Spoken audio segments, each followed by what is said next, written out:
Hey everybody, it's tea time.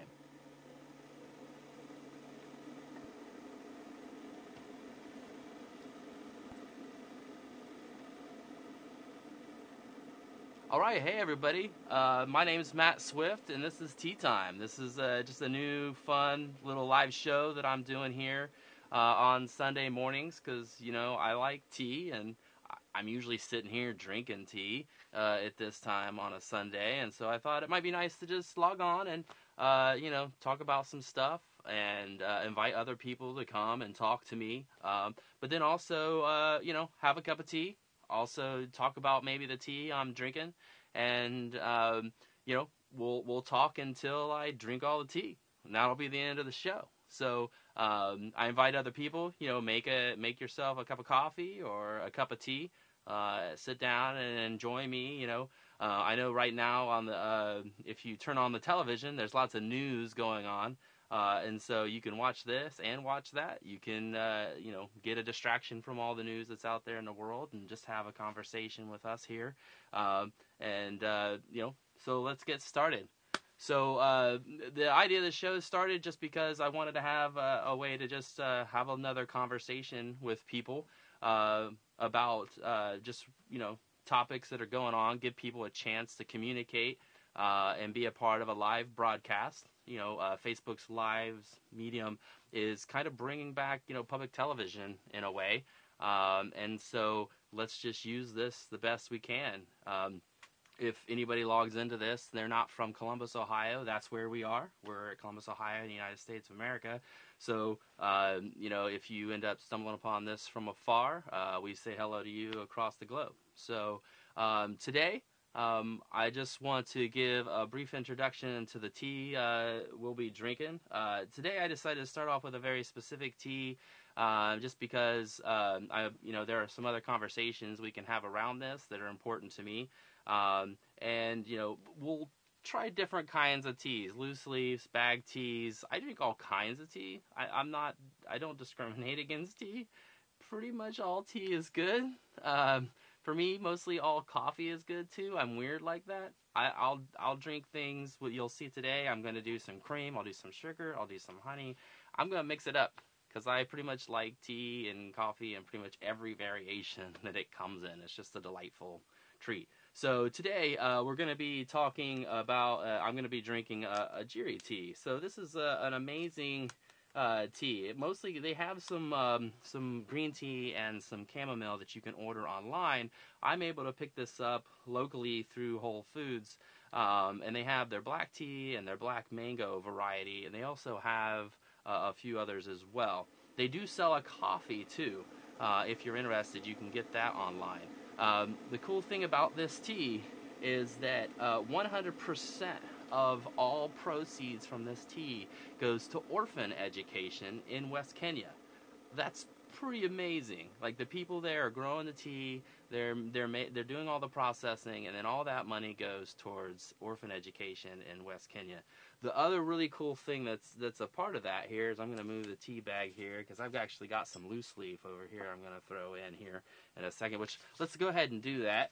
So and then I'll come back to talking about the tea here. So, this is a black tea.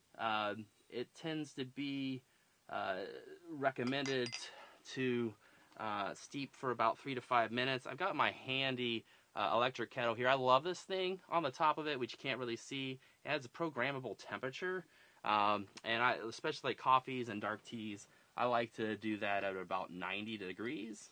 That way you're not scorching the tea, but it's still pretty hot, and you get a good steep. So here we go. I don't want to give myself too much tea because then the show go on forever, and I might need to take a break in the middle, which would be kind of funny. So we'll start at there. So we'll give that a little bit of time to steep up here. So, all right. So back to the tea. So another really cool thing about this tea is whenever you purchase one of them, you get this nifty little box, and within the box, you get this label, right? And these labels here are individual pieces of art that have been made by the people the women who are helping grow the tea in this region where they're making this happen. And you can see that this one's, two people in a boat. This one here, I think you've got two people in a different kind of boat that's happening. If you buy the coffee, it's a taller box, and it has some cooler stuff, some taller pieces that are in there. These are just really nice. We pulled these out, and we've been hanging them kind of in our bathroom as decoration with stuff. We're still trying to find some really cool little frames to put them in to make that happen. The other thing in here that you get is you get this nice little tag that you can put in here, right? That's hand decorated. The twine is handmade. And then also it has these handmade beads from recycled magazines. Like, that's super cool. So they're doing all this work. They're making like these little cool art pieces, beads, twine, all this stuff. And it comes in here with this great tasting tea that then when you buy it, right, this box right here, you get 20 bags, 1.3 ounces, and it runs about $8-9 for the box, which is kind of expensive. But when you think about, like, you're getting a cool little piece of art, you're getting a little gift hang tag that you can send to somebody else to let them know about the tea. It's just fun. It's something, I like to pick up a box every once in a while because it's just fun to be able to have that kind of tea. I'm going to move this here. This is my Tibetan bowl that I used to ring in the show today. That will be a common theme. I'm going to move that out of the way. So, did we have something over here? I have a camera person running here for me. Bev says hi. Bev says hi. Hello, Beverly. Thanks for joining the show. Make yourself a cup of tea and sit back and relax, and we'll maybe have a conversation about some various stuff. Janelle exclaims, I love tea. Yeah, tea. I love tea too. Like I said, I love coffee. I love tea. I've been drinking a lot more tea lately just because coffee can be a crazy, hectic habit of too much caffeine. I like coffee that much that by the middle of the day, I'll be like, oh my God, too much coffee. Okay, I need some tea. Right, and I'll make a nice green tea or something to like bring myself down. I'll come on a later show and probably experiment with some other stuff, specifically like a chai latte, like a spiced black tea is probably my favorite. My favorite drink, hot beverage total, is when we combine these two things. It's the most expensive drink you can buy at pretty much any coffee house, which is kind of a soapbox thing that I have. But it's the dirty chai, the chai tea latte with added shots of espresso. And if they do it just right, it can be very delightful. Occasionally, like the roast or the espresso is a little too strong, and it just adds a little bit too much to the drink.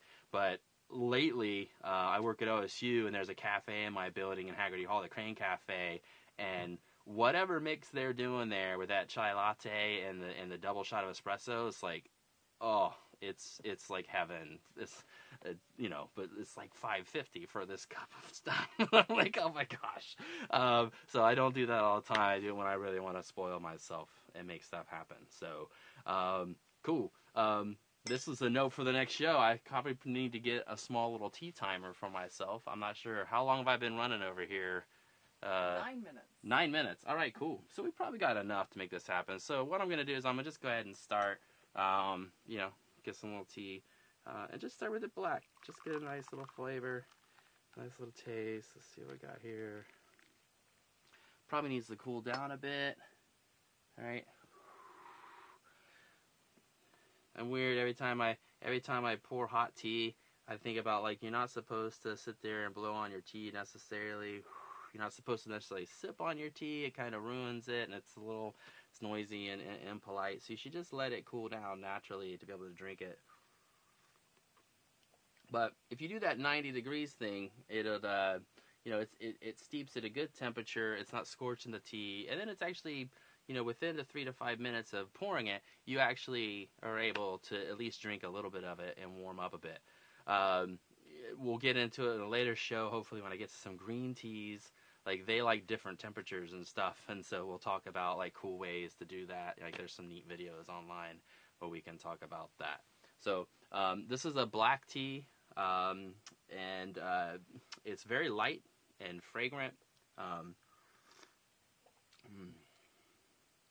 there's this nice little floral thing at the bottom, at the end of it. It's very nice. You can see it's not super dark. It's it's a light brown tea. It doesn't get too dark. It doesn't get too strong in that 3 to 5 minute time. Cool. So we're waiting for, see if anybody logs on. Anybody has anything they want to talk about. All topics are open. So anything anybody wants to talk about. I guess just in the meantime, to make some stuff happen, I'm going to keep awkwardly like putting my cup back and like pulling it away, because that's what I do. I'm awkward when it comes to food and drinks and stuff. It's very strange. I always imagine that I'm like the Beauty and the Beast from Beauty and the Beast, the cartoon that Disney put out where he's slopping porridge all over himself. So it's like I'm going to try really hard to not like pour tea completely down the front of myself. McCole says burnt tongue survivor here. Burnt tongue survivor. Nice. Yes, that's bad. We actually have these. What's the brand of the tea cup that we have? Contigo. We have these Contigo thermal cups. They are amazing. It's like 7 hours in, and your drink is still boiling hot. It's insane. So we have to make it, put it into the cup, leave the lid off for like a half an hour, and then close it. Because if you don't, you'll go to take a drink of that, and you don't feel the heat because it's all locked in the cup. Next thing you know, driving to work, your mouth is scorched. You can't drink anything. It's a little rough. So McCole says you need a library. I do.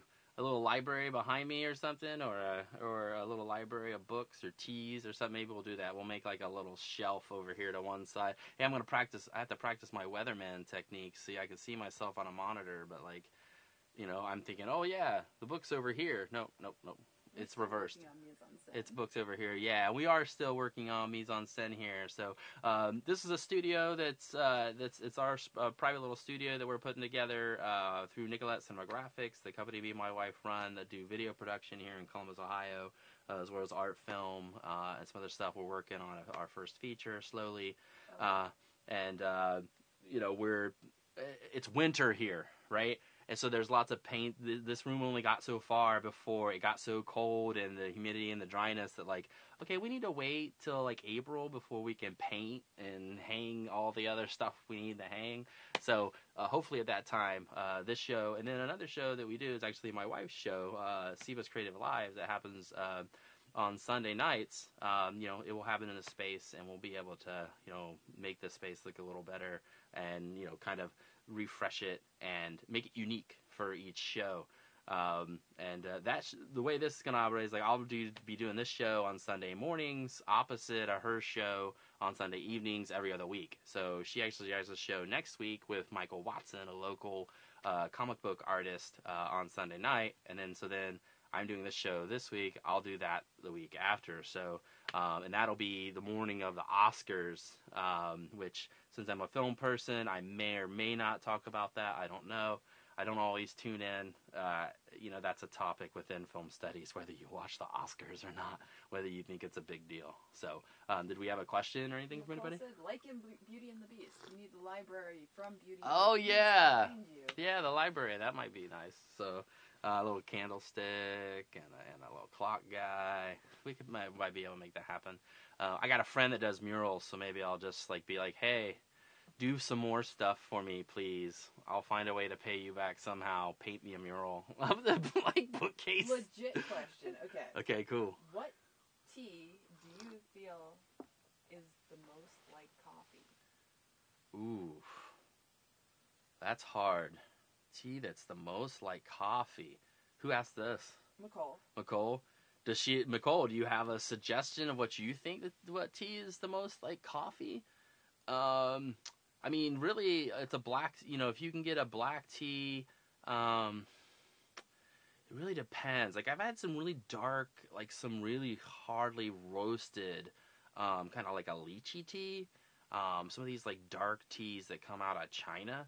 That, I mean, they can be pretty thick and robust, and when you add a little sugar or something to them, they taste like a sweet coffee.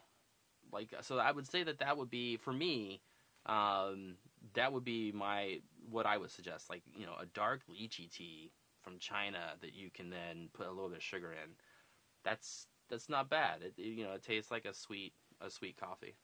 She then says, a talking teapot is better than a talking dog. Oh yeah, talking teapot's better than a talking dog. So as Beatrice her dog must be having a conversation with her right now or something, or maybe that's just a nice phrase.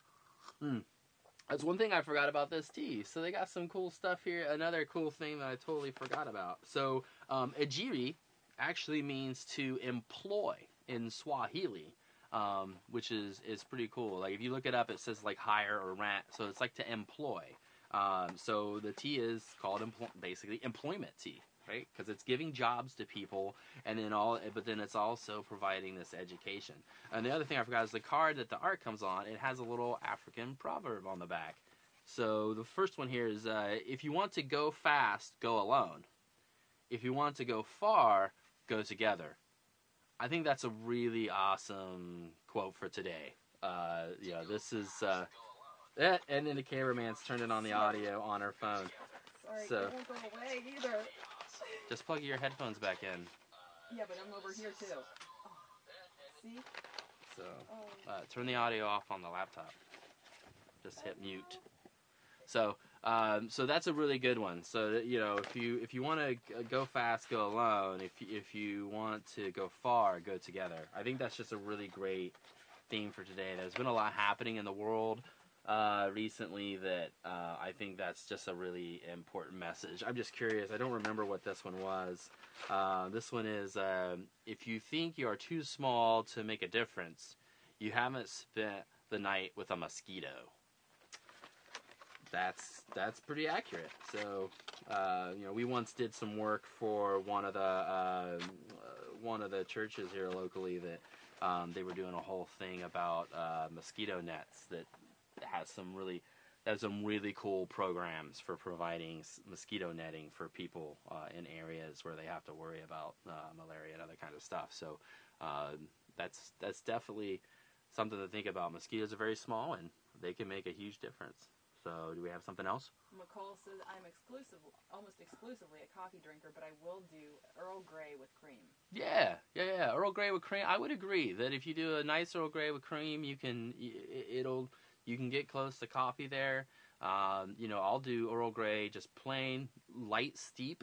I don't like Earl Grey when it gets steep too much. I like it in a light steep, and then I'll do it if it's a darker steep. Then I'll do cream. I'll do sugar. I'll even do cream and lemon. I'll do honey and cream. I'll just mix that up. So I'm gonna go ahead and get some of this tea here. So Michael Carroll says, "Morning, Matt."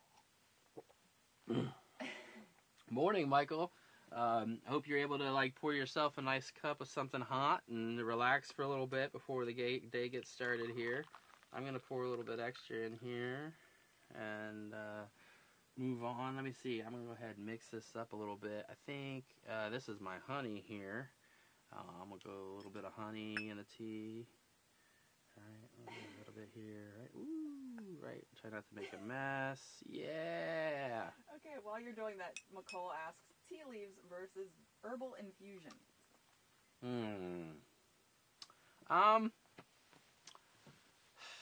I like just tea leaves. I like just give me something. It's okay if we mix it together. Like if you're doing a few different leaves together and mixes, I do like those things. Like I love the tension tamer tea, and I love peppermint mixes, like mint mixes, like mint medleys. But I do really enjoy just just a specific tea leaf instead of doing some kind. We have some infusion things herbal infusion things upstairs, and they're good. And don't get me wrong, I like them, but they're just, if I have a preference, I'll stick with just the leaf tea. So cool, good question, Nicole. Thanks for asking. Bev wants to know if you've done red tea. Yeah, I mean we have a Rubius upstairs that actually might be one of my future shows because we have a friend who gave it to us, and it's a British tea that she picked up while in China, which is kind of cool. That she gave us for a gift, and it's really good. It has cocoa nibs in it, so I'll just leave it with that. Red Rubius with cocoa nibs. it's super tasty. Okay, maybe that's the next tea. I don't know. Maybe we'll do that next time, or we'll do green. I can't decide. I've already got 4 teas on the burner of what I'm going to do. Let me get a sip of this. Oh, that's nice. Worst tea you've ever had, McCall? Worst tea? Oh, that's hard. Some greens can get... Yeah. Not roasted right. Yeah. I really hate to say this, but like people give me teas and I'll buy bag teas. I really don't like what's the company? I'm not even gonna get the name right. It's like Twilings, TWILI. Yeah, they're darker teas. The lighter teas I can take, but like their darker teas, like specifically their Earl Grey, I'm just not feeling it. Like, it steeps way too fast. I don't know what they've done, but like you stick that thing in hot water and it's like syrup as soon as it hits. I'm like, whoa, like those leaves are way too dry. I don't know what you've done here, but like, man, it's just not good. But then, like you said, some of the Chinese green occasionally, depending on where you buy it, depending on the stock coming in, depending on how long it's sit on the shelf.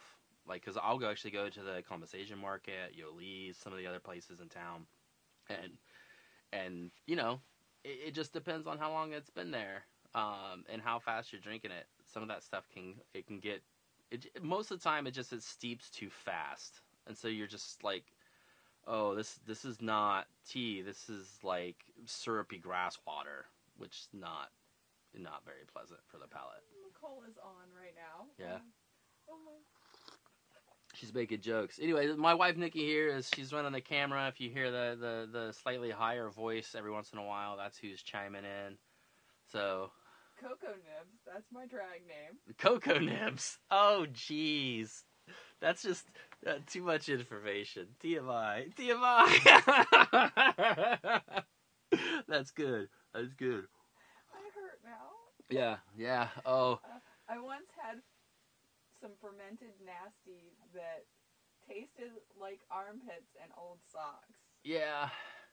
Yeah, I'm still getting into the whole like kombucha stuff that, like, you know, it's a tea that's been fermented. Like, I have to say that as I get older, everybody's palate changes, and my palate has changed a lot. Like, when I was a kid, I would scream and yell bloody murder if a tomato got anywhere near anything that I was going to eat. Like, my family could attest to this. I would freak out if there was a tomato. Now, I'm just like, tomatoes on everything, right? Because I'm just like, I like tomatoes now. They're really good. Vinegar has been the last holdout. Pretty much there's very few things I won't try. I've tried durian. Most people are like, durian? Oh my god, that's stinky fruit. Like, I will try that. And it's not terrible if you can get past the odor. It's an acquired thing. Vinegars have been something I've slowly been trying to work on, because you can get some really good vinegars. And so that kombucha, like that fermented, almost like vinegared taste that happens, like, some of them are good, some of them not so good. So, like, yeah, fermented stuff. Oof. Oh, McCall. Kombucha tastes worse than the dirt it was grown in. Yeah. That's true. It can.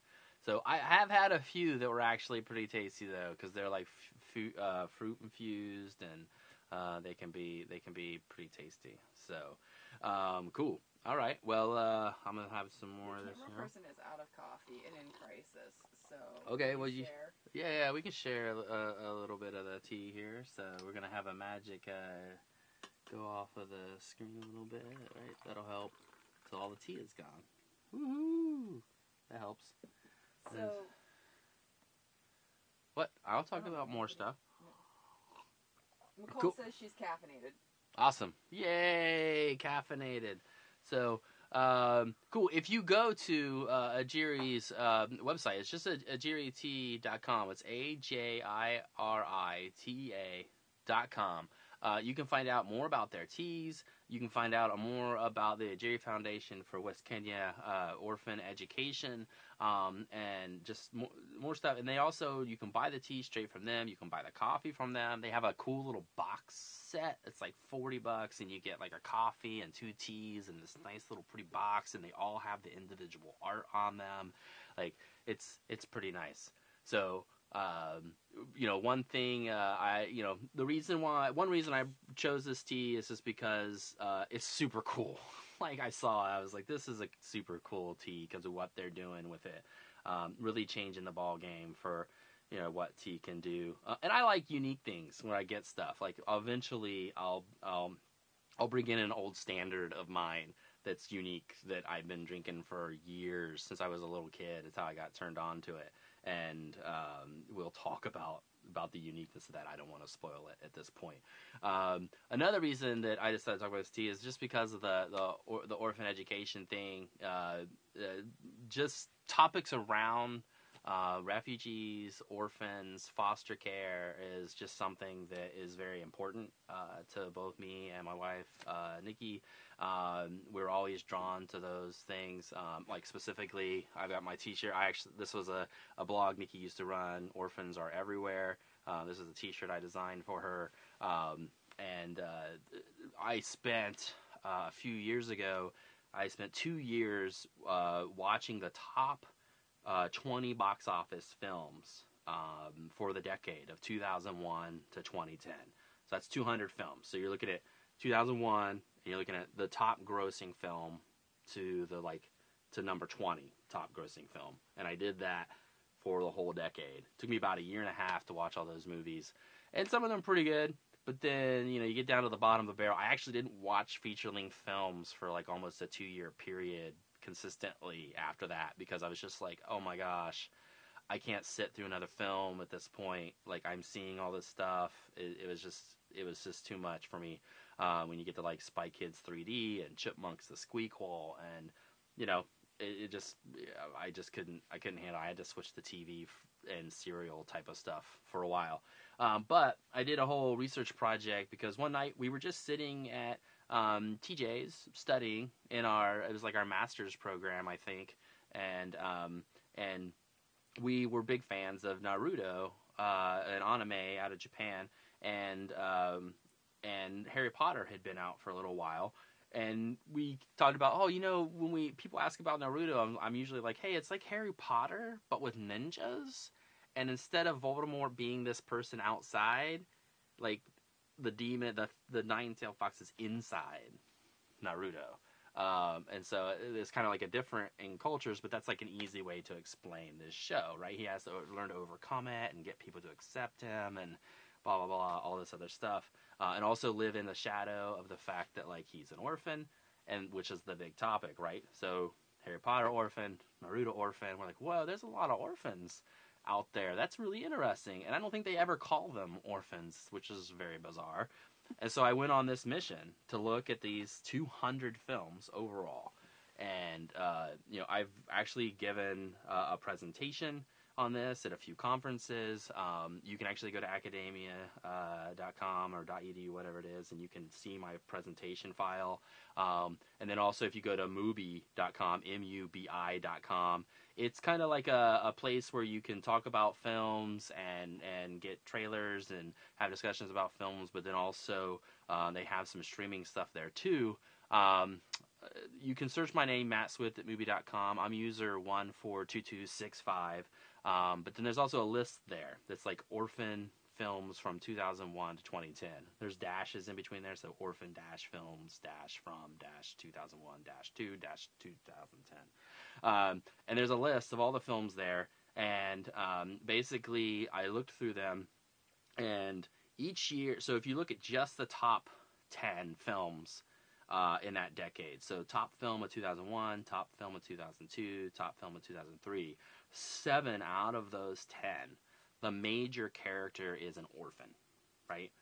You got Harry Potter, you got Spider-Man, you got Star Wars, Anakin, you've got, there's several others that are in that, Batman, right? And they're the top box office films, and like, an orphan is the major character or the major secondary character.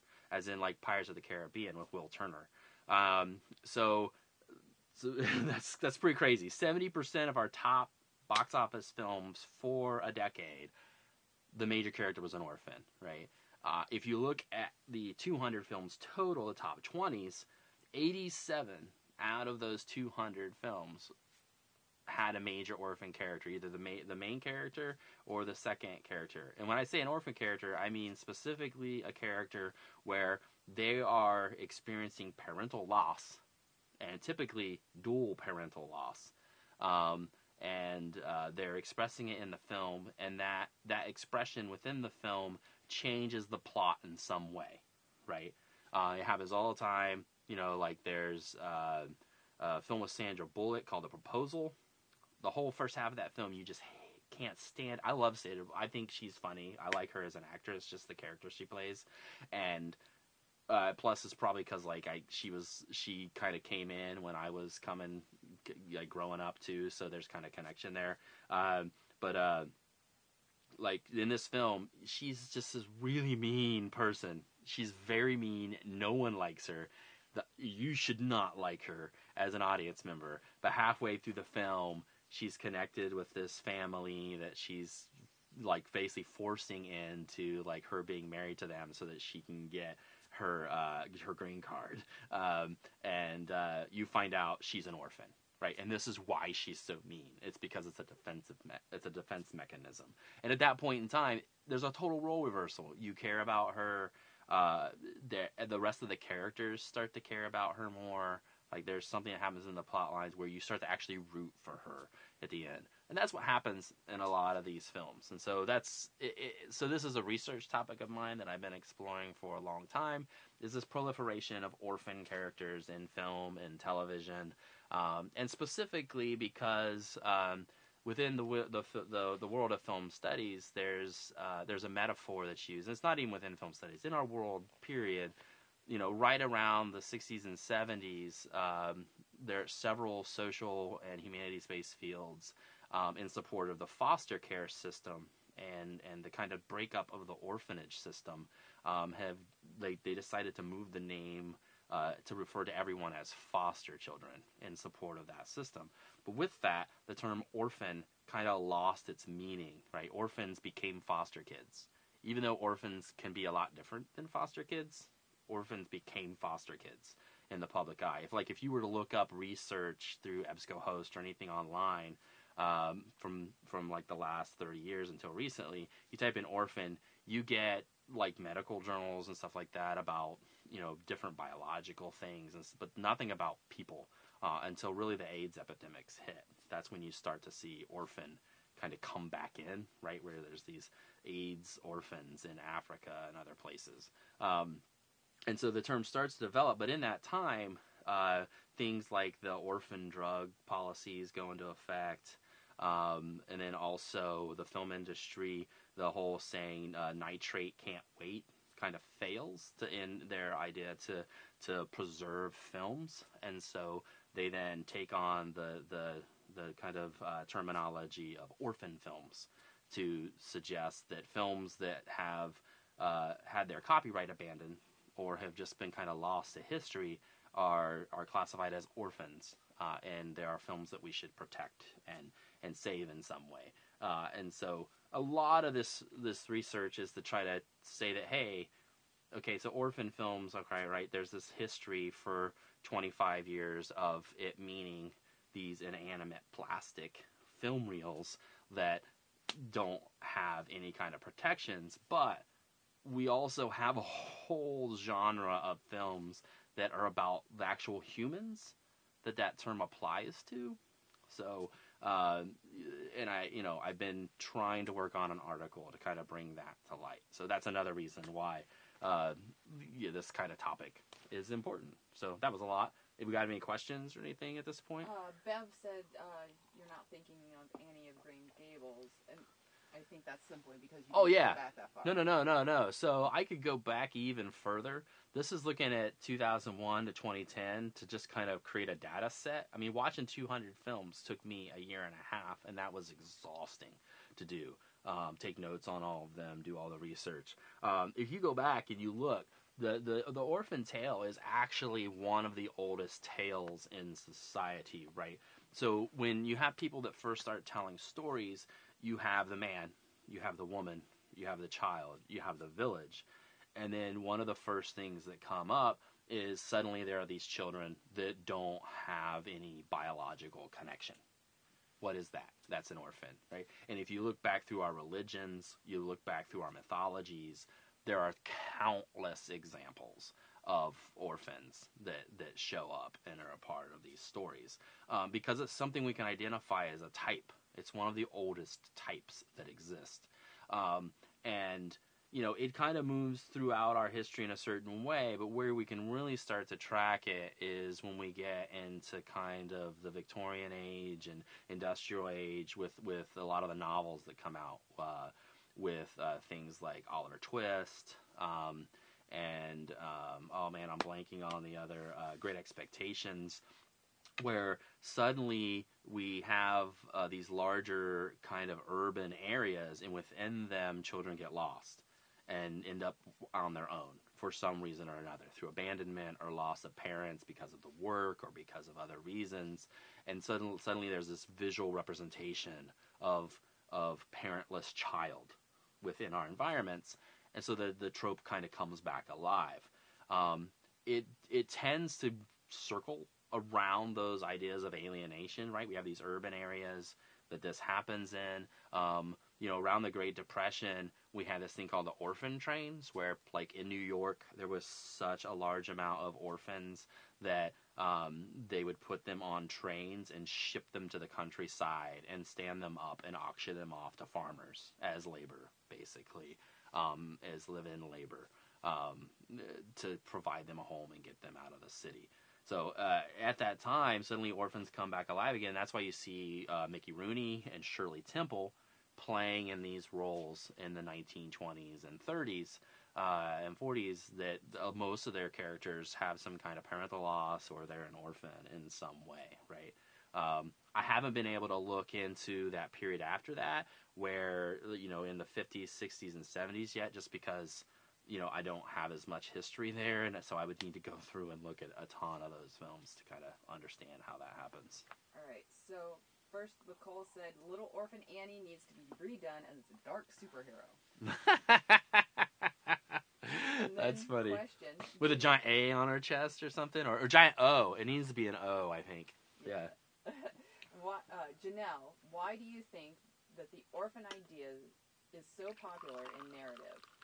Okay, so there's a few reasons, right? And this is where I've really been struggling. I care a lot about this topic, and I've come to realize, as an academic, you can care a lot about a topic, but at some point, if you're too passionate about something, it's hard to write about it, because you care about it so much, you can't even see the arguments you're missing, you can't see the assumptions you're making. And so, like, I've been working on an article specifically for a while now, and it's to a point where I'm probably going to have to start over. But what I have been able to identify is that there's two things, right? There's first that alienation thing that I brought up, right? It's an easily identifiable character. It's like saying, okay, if I put a whiskey and a cigarette in a character's hand, it means something, right? They're cool, they're suave, whatever you get out of that, right? By automatically going orphan, right? You immediately say, this is someone in our society that has the least amount of ability to succeed. They have nobody, right? They're a child. They have no rights. They have no parents. They have no one to pay for their rent, no one to provide them their food, their clothes. They're nothing. They're just out there, and they don't even have rights for themselves, right? So just going orphan, automatically, culturally, that idea pops into your head, right? And because of that, then it's really popular in narratives. You see it a lot in teenage narratives too. There's actually a person who's done like a literature review of this in teenage literature culture a little bit, because when you have a character who has nothing, right, and you sow them through a process, end up getting to the end of the story and succeeding, that taps into a sympathy that we have, right? We're like, oh, this person has nothing, There's a sympathy. We care about them so much. We want them to survive. We want them to win. We don't want this to happen as people. We can sympathize with what that might mean. Even if we haven't lost someone before, we can imagine what it would be like to lose someone like that. And it's way far off from what an actual orphan experience is, but like we can try to imagine it and have sympathy for it. And so then with that sympathy, we root for them. And so a lot of narratives use this because it's an easy grab. It's a, hey, this person's an orphan, you care about them. It's that simple. And when that happens, they can walk you through a number of things and then get to the end and say, hey, okay, now this orphan has succeeded in the mission we've set out for them. And what that does to you through the mirror phase of looking at films and reading books and like putting yourself in the shoes of that person, then you suddenly say, oh, I can do that, right? As low as I am, whatever's happening in my life, some small part of me feels like, oh, I can succeed, right? And that's my theory. And that's what they're tapping into, right? So there are a lot of these narratives, and I like to use this word because it's aggressive, is they exploit this token character to then easily grab people in times of turmoil and alienation, right? Like right now. For the last decade, since 2000, since 9/11, we had, like, the world, especially the Western world, the U.S., has lived in a great amount of fear. They already were living in fear, don't get me wrong, but a great amount of fear of a lot of people, and this is a time of alienation. And so that's why we're tapping into this kind of idea more, because we can look at people, right? We can look at Batman and say, Batman, you are a horrible person. Batman is not a very, like, he can do some shady stuff depending on what line you're reading and movies, and Batman could be a pretty bad person, but his motives are right, is what we say to ourselves. And a big part of that is him we care about him because he lost his parents, and all he's wanting to do is live up to his parents' name and do good for the city that they were trying to help do good in, right? And so those two factors, like, let us ethically and morally dance around some of the things that he does that we might not think is very cool, right? So that's a very good question. Thanks for asking, Janelle. So that's a big part of the research that I've been doing. So then McCall said, are there no workhouses? Are there no orphanages? Scrooge. Nice. Yeah. So, I mean, there are still things out there, but it's a slow trickle. I mean, this is one reason why this argument is so important to me, because, these areas that have co-opted this term as a metaphor, it's a marketing scheme. It's, you care about orphans, and so you'll care about these things. And they're mostly inanimate objects, like the Orphan Drug Journal, right? These are drugs that are for, and there's also orphan illnesses. These are the orphan illnesses are illnesses that they don't have a large enough community that has that illness that our society deems it worthy to do the research to provide them a cure or any kind of medication.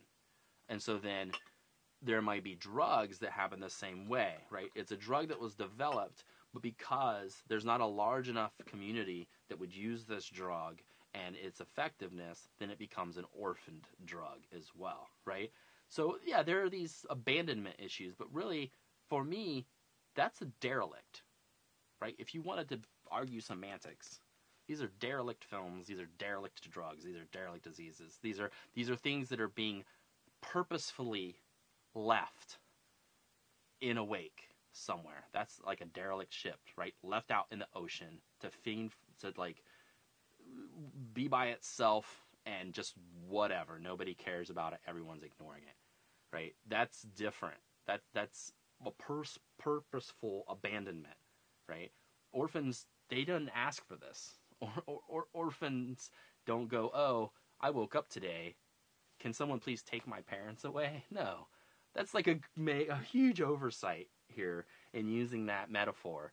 And So, if you look at orphans funds like workhouses, like if you look at these places that could support orphans, their funding is so much lower than the funding that goes into, let's say, the orphan film preservation, right?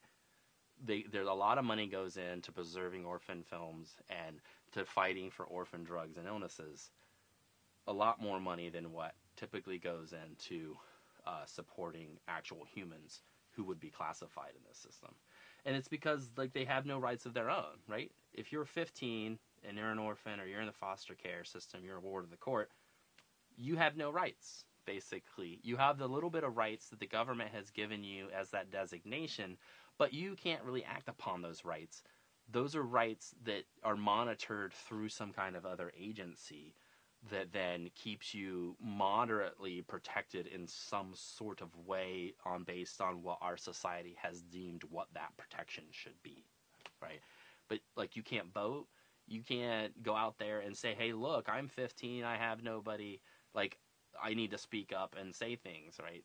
Like someone should be recognizing us as a population, especially in this time where like our society is going through this amazing almost enlightenment. I know it sucks. Using the word enlightenment like sounds horrible, but it is. There's a great quote by Will Smith, I think like 2 years ago, where he's like, look, things seem to suck right now. Things are hard.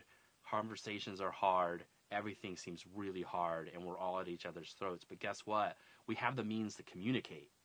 We didn't have these means before, right? We couldn't even do this. We couldn't even talk to each other. There was no way to even communicate about these ideas and bring different populations to the surface to talk about how our society can do better as a whole with all of these people in one place. And that's just that. When I saw that quote from him, I was like, that's amazing. And so like this is a time of enlightenment where like it's a struggle, but we have the chance to recognize groups that have been slated throughout our history, and this is one of them specifically that should be. This is a group that has no voice of their own that we should support more, because in a way, who is more worthy of support than an orphan? Like I couldn't think of a single group, right? There are lots of groups that deserve support, don't get me wrong. I can't think of a single group who maybe deserves it more. And it's a global group. It's a multi-ethnic group. It's a group across our entire history and our entire world that like deserves support in some way, shape, or form, because they're a future that doesn't have that. So McCall, a long time ago, said, I think the orphan archetype is the justification for the savior complex, the great white hope. Did she just deify me? Oh, so you outed yourself. I did. So Nikki asked, if you heard the question, is it not a symbol of this like great white hope? Now, in the U.S., I would argue yes, a little bit. The only reason why is because of the other problems we have in our media and the way that we communicate about race and ethnicity.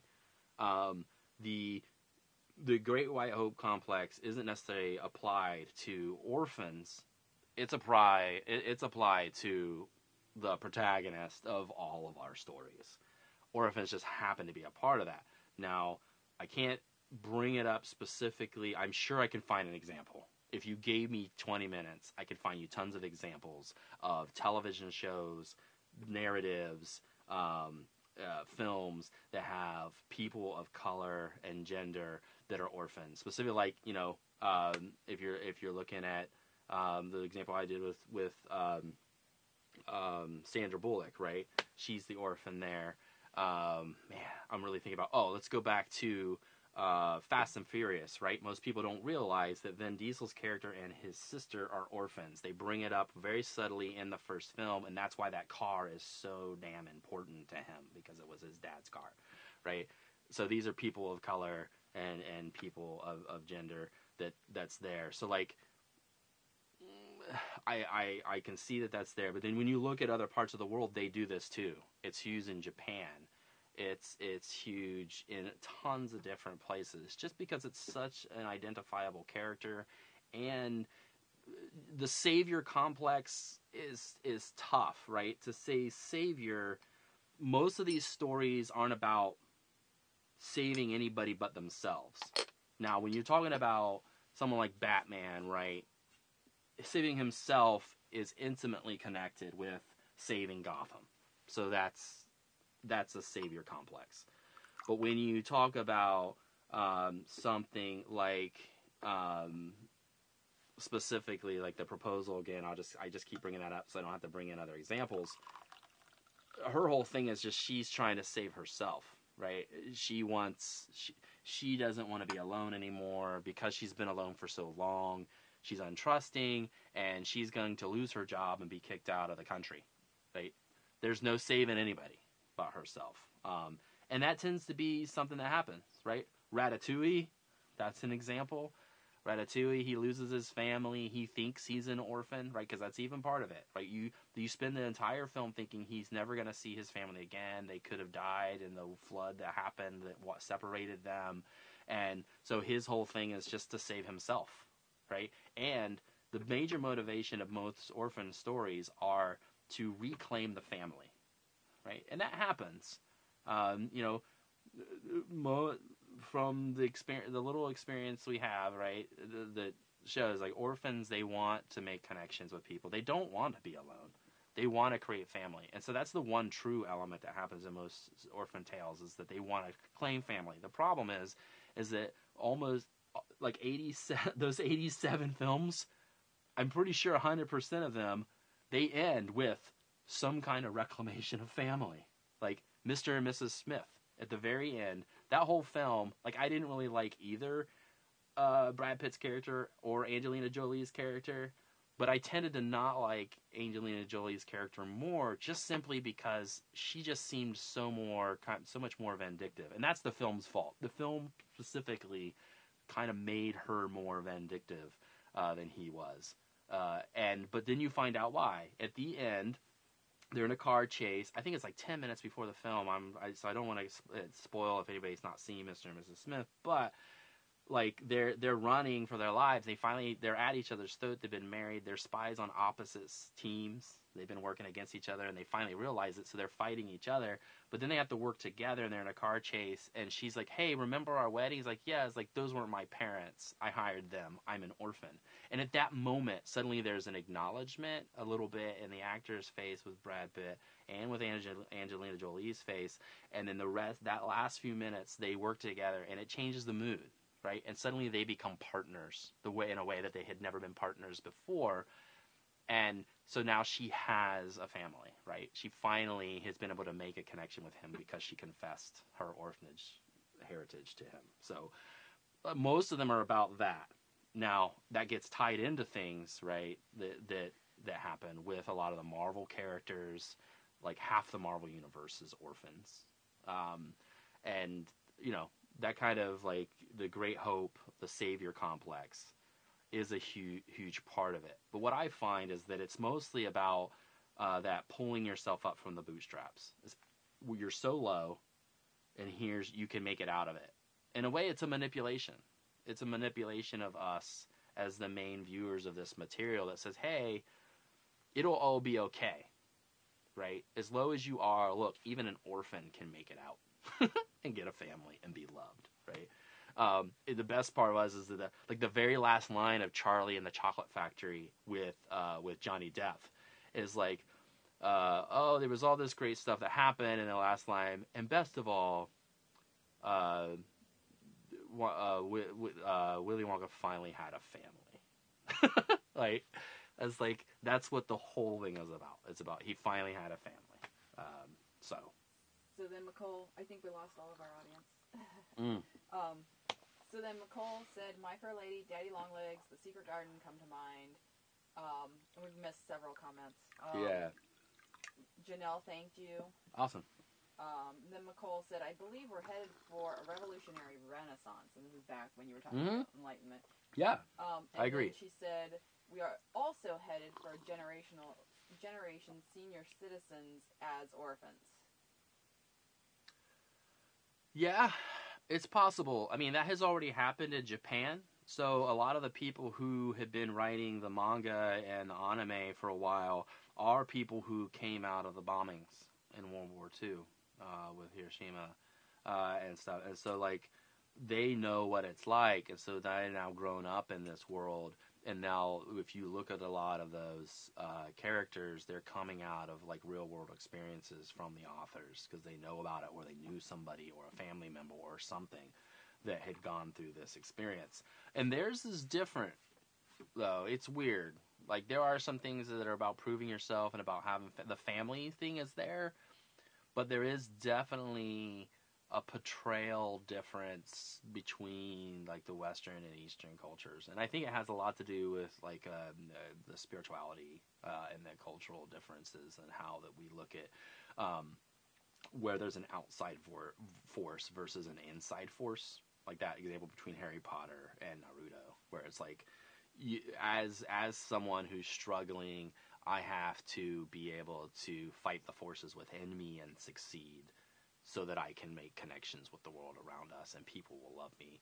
Whereas our thing is that we have to fight the forces outside of ourselves to prove to others that we deserve to be loved. Right? It's a slightly different way of looking at the world. So. Okay, I want to circle back because Nicole had asked a long, long time ago, and I think we should circle back to tea. Oh, it's not agreeing with me. We'll just do honey. There we go.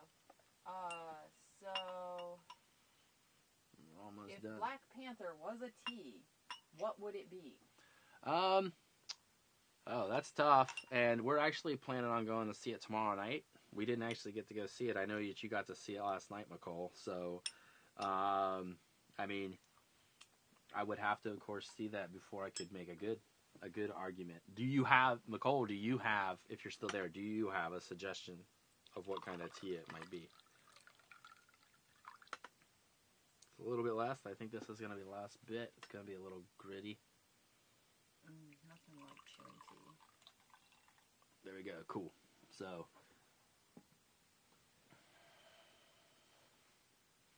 any suggestions from Nicole?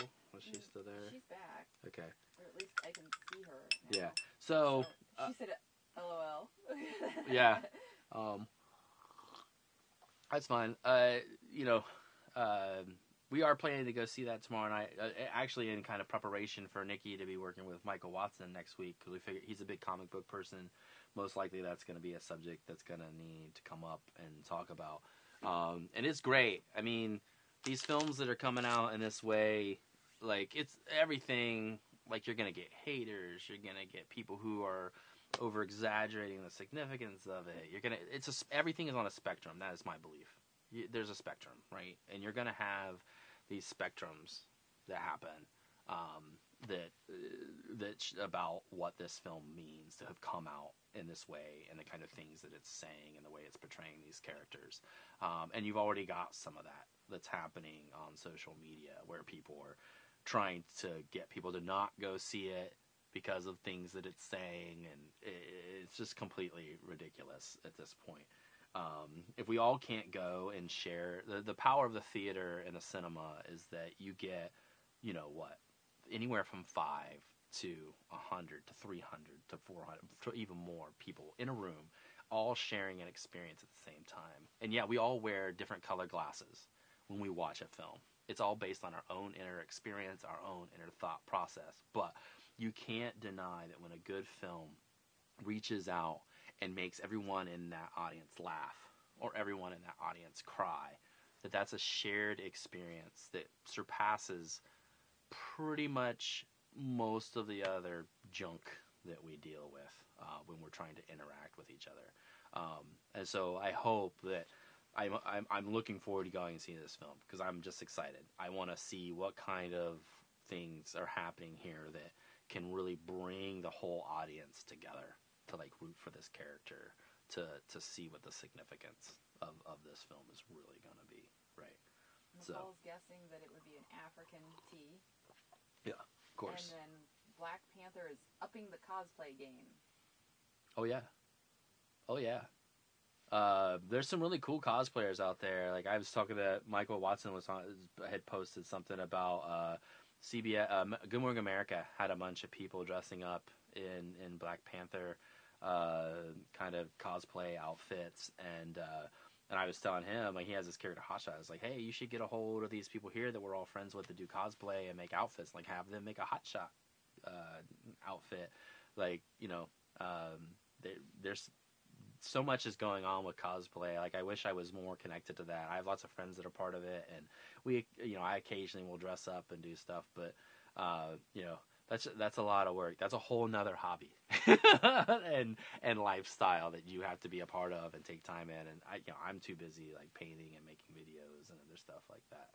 So, but yeah, definitely some kind of African tea. And this is a black tea, so it's it's the dark leaf. I always have trouble pronouncing the Pekeo, Pekeo, like that's the one word that, like, I always have trouble, but that's the kind of like a black tea that it is. And it has floral fragrances. I know a lot of the costuming is like really well done in this film so far. So like the reds and golds and other stuff like that just brings to mind like floral accents within a tea. So definitely some kind of a black African tea with floral accents. So we're almost done. I got another sip or two here left. So if there's anybody else that logged on and wants to have a conversation or talk or has a question, let me know. And I hope you enjoy this first episode. There's something else we can talk about next time. We'll be posting this. I guess it will be March 4th in the morning. If you have suggestions about time, if 11:30 seems like a decent time to kind of hang out and talk, like, I'm happy to keep that time. We can move it to another time. This is still an ongoing thing that we're testing out to see how it works. So, we'll play it by ear at this point. So it looks like it's pronounced Pico. Pico, that's it. Yep, I can't even remember. So yeah, like a nice, because that's what this is. This black tea from Ajiri is actually a Pico. There are a few different varieties of that tea, that type of tea, but I feel like that would be definitely the kind of tea that would be the Black Panther. So, it's good. I'm posting the Wikipedia article on tea awesome. Grading. So you can actually look at that. You can look at tea grading, and you can understand the different stuff about tea. Depending on what tea I drink next time, we'll talk maybe a little bit about temperature. I'm probably going to do that when I cover green tea, because temperature can really have a major impact on green teas. So, cool. If there are no other questions at this time and nobody else has anything to say, I'm out of tea. So, cool. So that's tea time. We're going to go ahead and throw up our logo here at the end. Go ahead. And I hope you guys enjoyed watching. And anybody who logs on to this later, I hope you enjoy the show as well. So we're just going to ring the bell and take it on out. Thanks for watching Tea Time.